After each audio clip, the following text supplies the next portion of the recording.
આજે આપણે જૈન ધર્મની એકદમ મૂળભૂત અને ઊંડી વાત સમજવાના છીએ તીર્થંકરો વિશે એવા મહાન આત્માઓ જે આપણને સંસાર સાગર પાર કરાવવાનો માર્ગ બતાવે છે. તો આ શબ્દ છે તીર્થંકર. આનો મતલબ શું થાય? ચાલો થોડું ઊંડાણથી સમજીએ. તીર્થંકર એટલે તીર્થ બનાવનાર. હવે તીર્થ એટલે શું? આપણે નદી કિનારે જે ઘાટ જોઈએ છે ને, બસ એ જ, જે આપણને નદી પાર કરવામાં મદદ કરે. તો તીર્થંકર એવા મહાપુરુષ છે જે આપણને આ જન્મ-મરણના આ સંસારના ભયંકર સાગરમાંથી બહાર નીકળવાનો રસ્તો બતાવે છે. એમણે પોતે તો આ સાગર પાર કરી લીધો અને હવે આપણા માટે એક સલામત રસ્તો બનાવ્યો છે.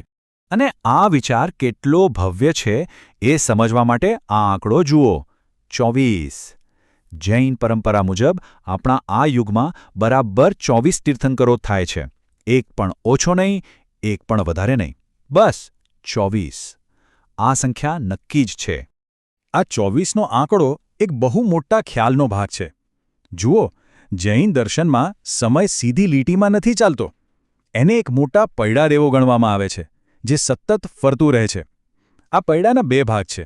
એક છે ઉત્સર્પણી એટલે કે ચડતો કાળ, જેમાં બધું સારું થતું જાય, અને બીજો છે અવસર્પણી એટલે કે ઉતરતો કાળ, જેમાં અત્યારે આપણે સૌ છીએ.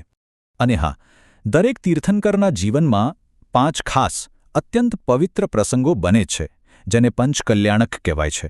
આમાં તેમના માતાના ગર્ભમાં આવવાથી માંડીને જન્મ, સંસારનો ત્યાગ, સંપૂર્ણ જ્ઞાન એટલે કે કેવળ જ્ઞાનની પ્રાપ્તિ અને છેલ્લે નિર્વાણ સુધીની એમની આખી આધ્યાત્મિક સફર આવી જાય છે. અહીંયા જુઓ, આ 24 તીર્થંકરોમાંથી કેટલાકના નામ છે. અને એક મજાની વાત એ છે કે દરેક તીર્થંકરનું પોતાનું એક ખાસ ચિહ્ન, એક પ્રતીક હોય છે. જેમ કે પહેલા તીર્થંકર ઋષભનાથજીનું પ્રતીક છે બળદ, અને આપણા છેલ્લા 24મા તીર્થંકર મહાવીર સ્વામીનું પ્રતીક છે સિંહ.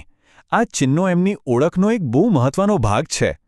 હવે આ જે 24 છે ને, એમાંથી પરંપરાગત ગ્રંથો 22 તીર્થંકરોના જીવન વિશે બહુ વિસ્તારથી વાત કરે છે. પણ આ કથાઓ અબજો ખરબો વર્ષોના સમયગાળામાં ફેલાયેલી છે. આનો મુખ્ય ઉદ્દેશ આપણને આધ્યાત્મિક રસ્તો બતાવવાનો છે, કોઈ તારીખવારવાળો ઇતિહાસ લખવાનો નથી. તો હવે અહીંયા એક બહુ મોટો સવાલ ઊભો થાય છે.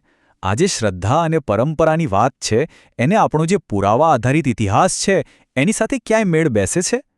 ચાલો આની જરા તપાસ કરીએ. અહીંયા આખી વાતનો નિચોડ આવી જાય છે. જુઓ, 2 અલગ અલગ દ્રષ્ટિકોણ છે.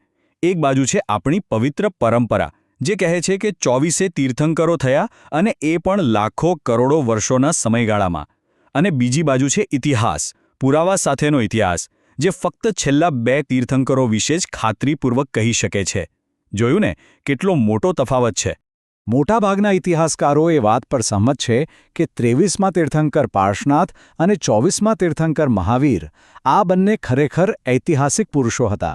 પાર્શનાથજી ઈસવીસન પૂર્વે 8મી સદીમાં થયા હતા અને એમણે 4 મહાવ્રતો શીખવ્યા.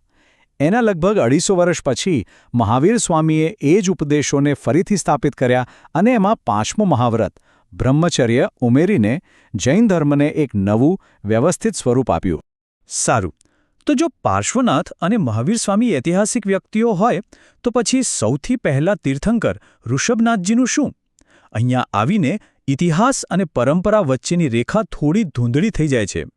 આ વાત સમજવા માટે આપણે સમયમાં થોડા પાછા જઈએ.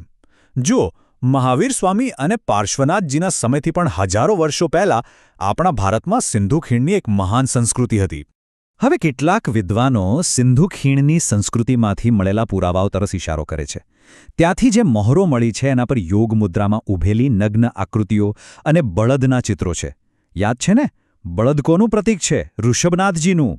જોકે આ કડીઓ બહુ રસપ્રદ છે, પણ મોટાભાગના ઇતિહાસકારો આને પાકો પુરાવો નથી માનતા. આ એક સંભાવના છે, કોઈ સાબિતી નથી.